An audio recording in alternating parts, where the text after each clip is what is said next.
Welcome to SouthernSteeple.com and our Stubborn Tree video series. Once again, my name is Rodney Hedrick, one of the co-founders of SouthernSteeple.com and author of the book entitled Stubborn Tree, 5 Red Dirt Principles for the Tough Stuff. During our last episode, we covered the principle can't be an option. Today, we're going to be discussing untangle the angle. So let's begin. Our Bible verse is going to be James chapter number 1, verse number 19. Wherefore, my beloved brethren, let every man be swift to hear, slow to speak, slow to wrath. During our father and son board meeting on the back of Old Yeller's tailgate, Dad said that he had noticed different techniques that I used to chop down the tree. It made a big difference when you started chopping at an angle, didn't it? He was right. I initially started with a straight-on approach, swinging with the edge of the blade perpendicular to the trunk, but that was getting me nowhere fast. So I stopped and I tried something different. At a 45-degree angle, the blade actually cut deeper into the wood, and so therefore a different approach yielded a different result. Dad was teaching me the importance of perspective, and that the right outlook and a calculated approach to obstacles can make all the difference. Essentially, Dad was telling me, untangle the angle. We all react to different situations in different ways. Sometimes we panic, sometimes we hide, sometimes we solve a problem by passing it off to someone else, or sometimes we try to ignore it and avoid confrontation altogether. But if you're anything like me, you take and tackle problems head on without much thought. And indeed, the urgency of a matter can leave us with no choice but to respond immediately. But this head-on approach can also be reckless and counterproductive. Just as I was thoughtlessly chopping away at the tree at the wrong angle, many of us often rush to solve a problem without the right plan or perspective, and we make things more difficult for ourselves on down the road. So what about the biblical response? How did Jesus react to dire circumstances? We find in one of the gospel stories that during a storm, he actually slept. He stayed calm, and then he spoke at just the right time. Like Jesus, may we also remain calm and react with prudence. Maybe you take time to pray, but not the time to wait. God rarely answers our prayers early, but He always answers them on time. We must stop and take time to ask God for wisdom, the right perspective, the right angle. Sometimes we underestimate the impact of prayer in our daily lives. We get so busy that we forget to pray, or we tell ourselves that we don't have time to. But someone once told me that he had so much to do that day that he was going to have to spend half the day praying to get it all done. Because God has the ability to accomplish more in 1 second than we ever will in a lifetime, He is always the right approach to every problem. We can't afford to not take time to pray. Untangle the angle.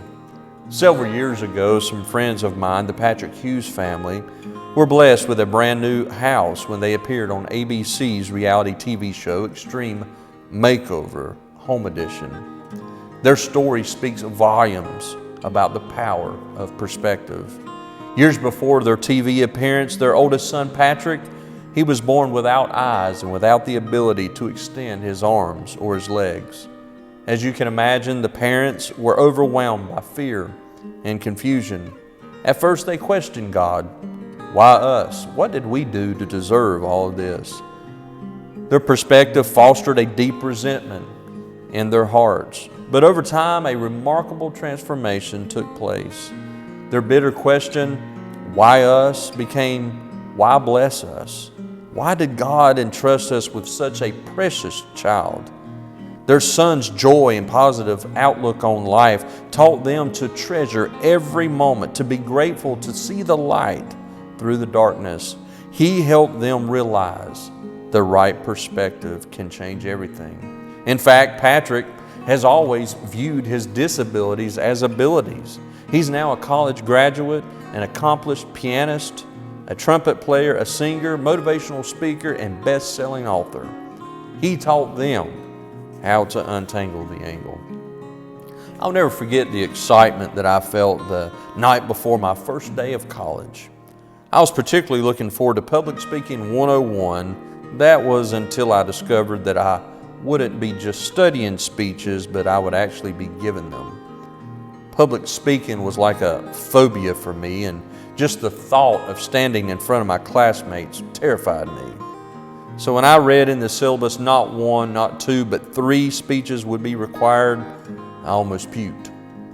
Well, looks like college isn't for me after all, I thought. That night, that's what I told Dad. Like you said, Pop, college ain't for everybody. What happened? Oh, nothing. Just decided it wasn't for me. Of course, he saw right through me. I had no choice but to come clean about the speech class, and so he puffed his cheeks and said, "Now, that's a tough one." Dad had quit school in the 9th grade, and he too was no fan of public speaking, so at first he showed me a little bit of sympathy, but then he said, "You're not quitting. You're going to finish this semester, and if you feel the same way in 4 months, then you can quit." And that is not what I wanted to hear. Totally petrified, I decided the only way that I could do this would be to memorize the speech so well that I wouldn't have time to think about anything while nervously standing in front of my peers. So I recited the speech hundreds of times. If I missed one word, I'd start over. I rehearsed in the shower, in the car, at work. I even recorded the speech and played it at night while I slept. Then the big day came. I walked up to the podium and looked across the room. 40 eyes stared back at me, and surprisingly, I wasn't too nervous. The intense preparation had given me some confidence. So I opened my mouth and I set all that preparation free. When I spoke the last word, the room fell silent. I wanted something to happen. I looked around and I noticed some students were wiping tears from their eyes. Then the professor stood to his feet and started clapping. "Young man, I've been a professor for a long time, and that's the speech that I've been teaching all these years to hear." I was speechless, pun intended. I couldn't believe it. I stood relieved and humbled. Somehow I had survived. I tell this story only to show the power of perspective. What could have been a humiliating experience for me turned out to be a defining moment in my life. I discovered that one of my greatest strengths was hidden behind one of my greatest fears.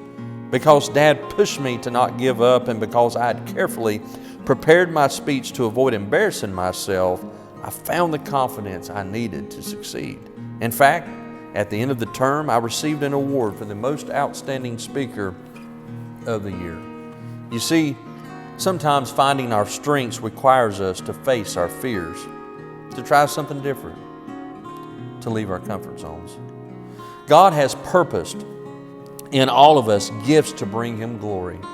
But Satan envies this glory and stirs up fear to try and suppress the use of these gifts.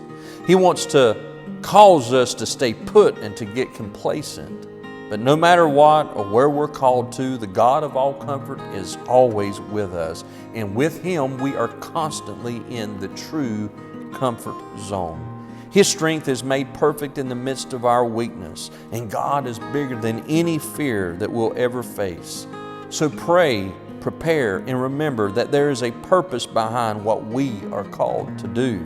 The oak trees of life are opportunities to glorify God. Can He trust you with His glory? Untangle the angle. While on tour in Iraq, a soldier suffered a traumatic brain injury from an explosion.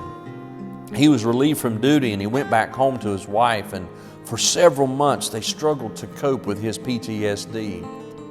The injury and its aftermath took a toll on their marriage. One afternoon, after an intense argument with his wife, the soldier stormed outside. His wife thought he had gone for a ride in his truck to blow off some steam. But after noticing his vehicle still parked in the garage, she looked around the house to find him in the backyard. He was hanging from a tree. It took several people to get him down.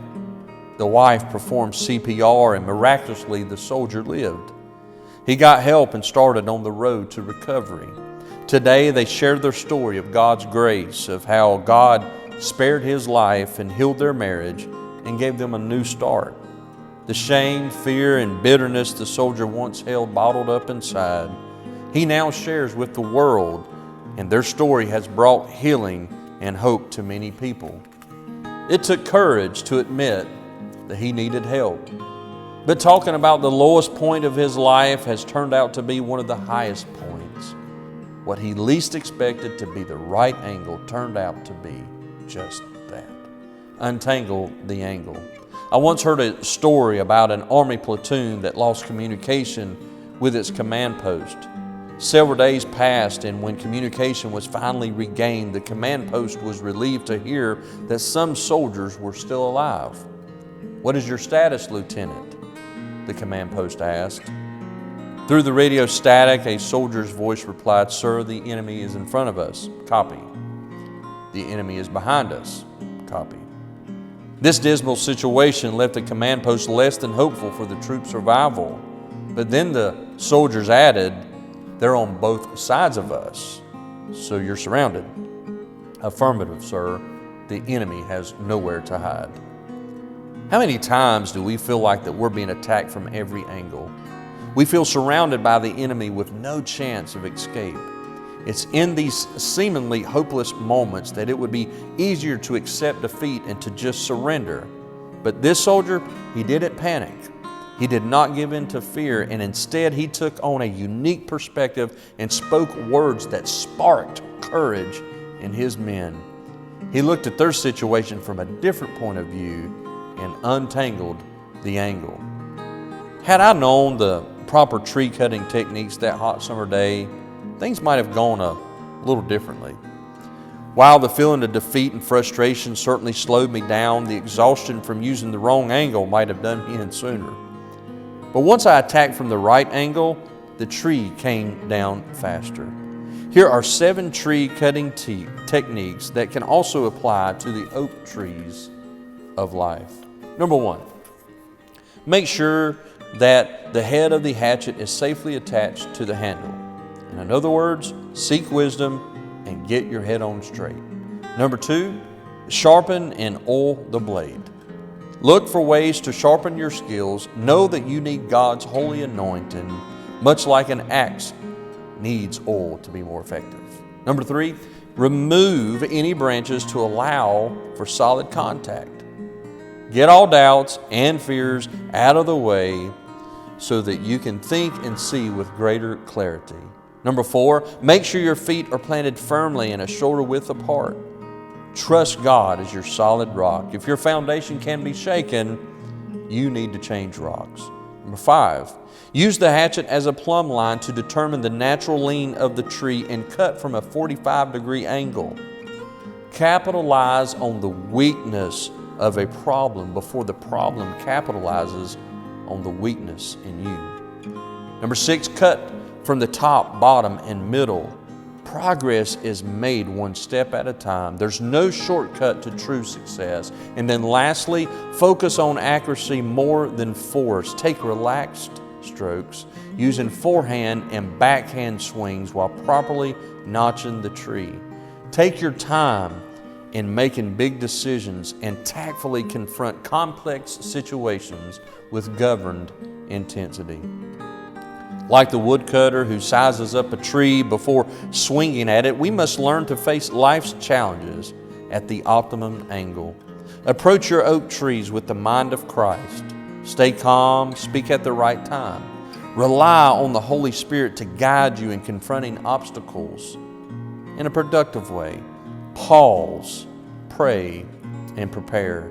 Don't let your doubts determine the outcome. Avoid getting tangled up in your emotions. Take moments to catch your breath and to inhale more faith and to exhale your fears. And remember that when you're uncomfortably close to a breakdown, you're often remarkably close to a breakthrough. Untangle the angle. Over the years, Dad's sickness got worse. But no matter how bad he felt after treatments or operations, he always said, "I'm all right," when asked how he was doing. No matter how many times doctors gave up hope, Dad always had peace. His faith never wavered. He never doubted God's plan, and instead he selflessly showed more concern for his friends and family and how we were coping. Dad spent his last 3 weeks in a hospital bed. In those final days, he spoke one-on-one with family members, and he always snuck in a joke or two to lighten the heaviness in the room. One night, he asked me if he was dying. I stood next to his bed with a lump in my throat. I had no words, but then God gave me the words to speak. "No, Pop, you're not dying," I whispered. "You're closer to living." A perspective that makes missing him a little less painful. Untangle the angle. I'll leave you with a few questions today. Number one, how do you typically react to problems? Why do you respond that way? Number two, what problem or problems have you tried over and over again to solve but to no avail? Number three, what might be a totally different approach? I'll give you a hint. The least desired approach is often the optimal angle. And then number four, what would you consider to be the biblical perspective of your situation? Thank you again for tuning in to southernsteeple.com, our Stubborn Tree video series. God bless you, and we can't wait to see you next time.